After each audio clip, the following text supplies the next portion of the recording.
Hi friends, welcome to Regis cooking Tamil. இன்றைக்கி வந்து நம்ம என்ன செய்ய போகிறோம்னு பார்த்தீங்கன்னா ப்ரௌனி பேக் பண்ண போகிறோம். ஏற்கனவே நான் ஒரு ப்ரௌனி வீடியோ ஒன்று போட்டிருக்கிறேன். இது வந்து அதை விட கொஞ்சம் வித்தியாசம். இதில் வந்து சாக்லேட் வந்து கொஞ்சம் அதிகமாக இருக்கும், ஆனால் சூப்பராக இருக்கும். அதை ட்ரை பண்ணி பார்த்தவங்க இதையும் ட்ரை பண்ணி பாருங்கள், ரொம்ப நல்லாயிருக்கும். இனி அடுத்தடுத்து நம்ம வந்து ஒரு சில ப்ரௌனிஸ் நம்ம ட்ரை பண்ணலாம். இப்போ பார்த்தீங்கன்னா எடுத்துக்க அளவு பார்த்தீங்கன்னா டார்க் சாக்லேட் வந்துட்டு 400 கிராம் அளவுக்கு நான் எடுத்துருக்கிறேன். நம்ம பழைய வீடியோவில் வந்துட்டு 200 கிராம் தான் எடுத்திருப்போம். இது வந்து டார்க் சாக்லேட் 400 கிராம் எடுத்திருக்கேன். மைதா வந்து 200 கிராம் எடுத்திருக்கிறேன். பட்டர் வந்து 220 கிராம் எடுத்திருக்கேன். பவுடர் சுகர் வந்து 300 கிராம் எடுத்திருக்கேன். முட்டை 4 எடுத்திருக்கிறேன். கொக்கோ பவுடர் வந்து 60 கிராம் எடுத்திருக்கிறேன். 1/4 டீஸ்பூன் அளவுக்கு சால்ட் எடுத்துருக்கிறேன். வெனிலா எசன்ஸ் வந்து 1 டேபிள் ஸ்பூன் எடுத்துக்கலாம். அவ்வளோதான் நமக்கு தேவையான பொருட்கள்லாம். அடுத்தது பார்த்திங்கன்னா நம்ம வந்து ஃபஸ்ட்டு என்ன பண்ண போகிறோன்னா டார்க் சாக்லேட்டையும் பட்டரையும் நம்ம டபுள் பாயில் பண்ண போகிறோம். இப்போ பார்த்தீங்கன்னா ஒரு பாத்திரத்தில் நல்லா கொதிக்கிற தண்ணி வந்து கீழே வச்சுருக்கேன். மேலே வந்து பட்டர் வச்சுருக்கிறேன். இந்த கீழே இருக்க பாத்திரத்தில் இருக்க சுடு தண்ணி வந்துட்டு மேலே இருக்க பாத்திரத்தை தொடாமல் பார்த்துக்கலாம். ரொம்ப சூடு ஜாஸ்தியாச்சுன்னா நமக்கு வந்து கொஞ்சம் ஒரு மாதிரி ஹார்டான மாதிரி ஆகும் சாக்லேட். அதுக்காக மட்டும்தான். இப்போ வந்து நம்ம எடுத்து வச்சிருந்த சாக்லேட்டை பட்டர் கூட சேர்த்துட்டு நல்லா மெல்ட் பண்ணி எடுத்துக்கலாம். நம்ம அடுப்பு மேலே வச்சு செஞ்சாலும் சரி, இல்லை இந்த அளவுக்கு நமக்கு சூட்லேயே வந்து கரைஞ்சிரும், அப்படி செஞ்சாலும் சரி. நமக்கு எது வசதியோ அந்த அளவுக்கு நம்ம பார்த்துக்கலாம்.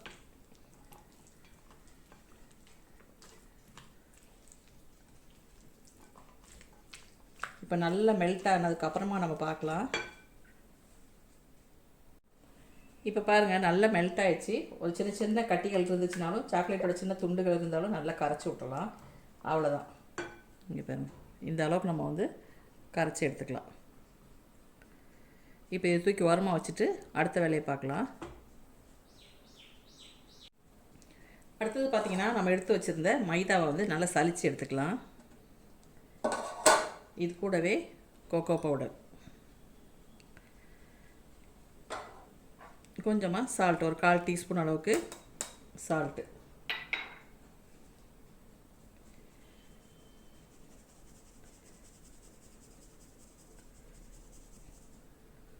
அடுத்தது இது கூடவே வந்து பவுடர் சுகரையும் நம்ம வந்து சேர்த்துக்கலாம். இது வந்து நார்மல் சர்க்கரையை மிக்சியில் பொடி பண்ணி எடுத்தது தான். இதெல்லாம் வந்து சலிச்சிட்டு நல்லா மிக்ஸ் பண்ணி எடுத்துக்கலாம். இப்போ பாருங்கள், நான் வந்து சலித்து எடுத்து வச்சுட்டேன். அடுத்தது வந்து நம்ம எடுத்து வச்சுருக்கிற சாக்லேட் பட்டர் மிக்ஸில் வந்து வெனிலா எசன்ஸ் வந்து சேர்த்துக்கலாம். 1 டீஸ்பூன் இருக்கும், அந்த அளவுக்கு சேர்த்துட்டு எடுத்து வச்சிருந்த முட்டையை அது கூட போட்டு நல்லா பீட் பண்ணி எடுத்துக்கலாம்.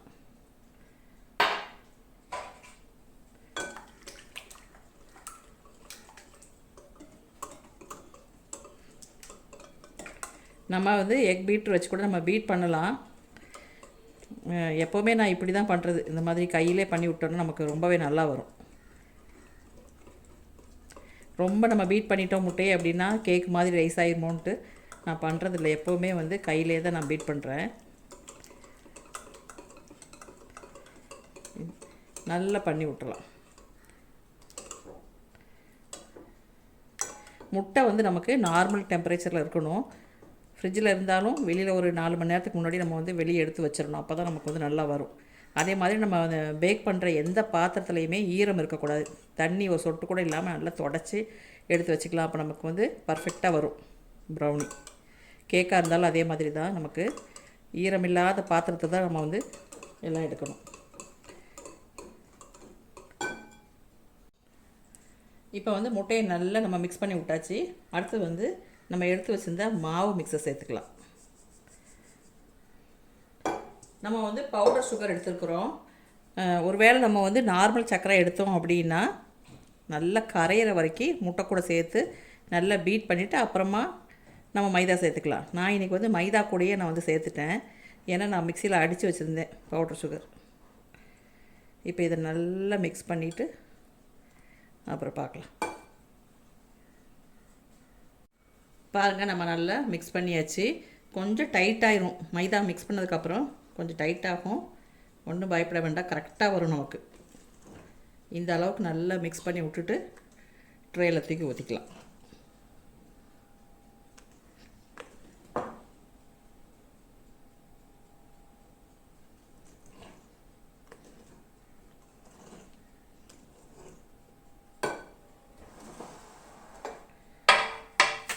இப்போ பார்த்தீங்கன்னா நான் வந்து 14க்கு 11 இன்ச்சு அந்த அளவுக்கு ட்ரே எடுத்து வச்சுருக்கிறேன்.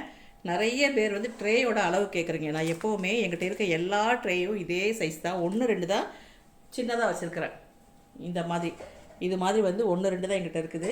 மீதி எல்லா ட்ரேயும் வந்து ரவுண்டு இந்த மாதிரி 14க்கு 11 தான் ஏகப்பட்ட ட்ரே வச்சுருக்கேன். எல்லாமே நான் இதில் தான் பேக் பண்ணுறேன். இன்றைக்கி கூட 2 3 பேர் கேட்டிருந்தீங்க ட்ரே சைஸ் சொல்லுங்கன்ட்டு. 14க்கு 11 இன்ச்சு அவ்வளோதான். இப்போ இதில் தூக்கி நம்ம ஊற்றிக்கலாம்.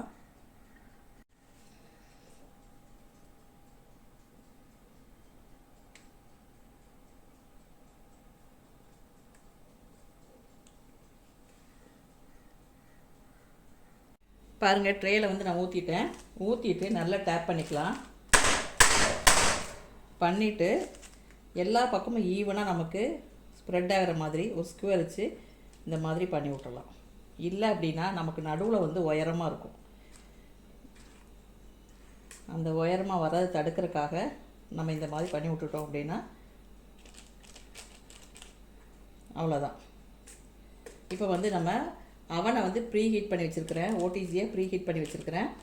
175 இல்லைன்னா 180ல் 35 நிமிஷத்தில் நமக்கு இது வந்து பேக் ஆயிரும். நம்ம அப்புறம் பார்க்கலாம், பேக் பண்ணி எடுத்துகிட்டு பார்க்கலாம். பாருங்கள், 35 நிமிஷத்துக்கு அப்புறம் நம்முடைய ப்ரௌனி வந்து சூப்பராக பேக் ஆகி வந்துருச்சு. கொதிக்குது. கொஞ்சம் ஆறுனதுக்கப்புறம் நம்ம கட் பண்ணி பார்க்கலாம் எப்படி வந்துருக்கு. ரொம்ப சூப்பராக வரும். உள்ளுக்குள்ளே பார்த்தீங்கன்னா ரொம்ப நல்லாயிருக்கும் பார்க்குறக்கு. ஃபுல் சாக்லேட்டாக இருக்கும் நமக்கு. இனிமேல் அடுத்த வீடியோ வந்து நம்ம உள்ளுக்குள்ளே சாக்லேட் வந்து ஃபில் பண்ணி நம்ம செய்யலாம். இப்போ வந்து இது கொஞ்சம் ஆறுனதுக்கப்புறம் இதை கட் பண்ணிக்கலாம்.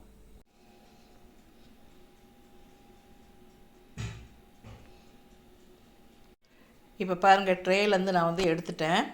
அடுத்தது வந்து நம்ம பீஸ் போட்டுக்கலாம். பாருங்கள், நான் வந்து பீஸ் போட்டுட்டேன். இங்கே பாருங்கள் அதோடய பீஸ் எப்படி இருக்குதுன்ட்டு ஜூம் பண்ணி காட்டுறேன் பாருங்கள்.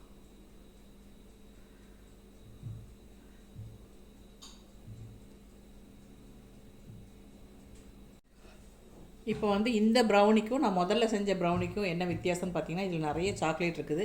சின்ன பிள்ளைங்களுக்கு செஞ்சு கொடுக்குற மாதிரி இந்த மாதிரி செய்யலாம். ஐஸ்கிரீமோட சாப்பிட்ற மாதிரி இருந்தால் இந்த மாதிரி செய்யலாம். இல்லை இதோட கொஞ்சம் சாக்லேட் கம்மியாக வேணும் அப்படின்னா இதுக்கு முந்தின ரெசிபி பார்த்து செய்யுங்க. கண்டிப்பாக ரெண்டுமே நல்லாயிருக்கும். ட்ரை பண்ணி பார்த்துட்டு உங்கள் ஃபீட்பேக் சொல்லுங்கள்.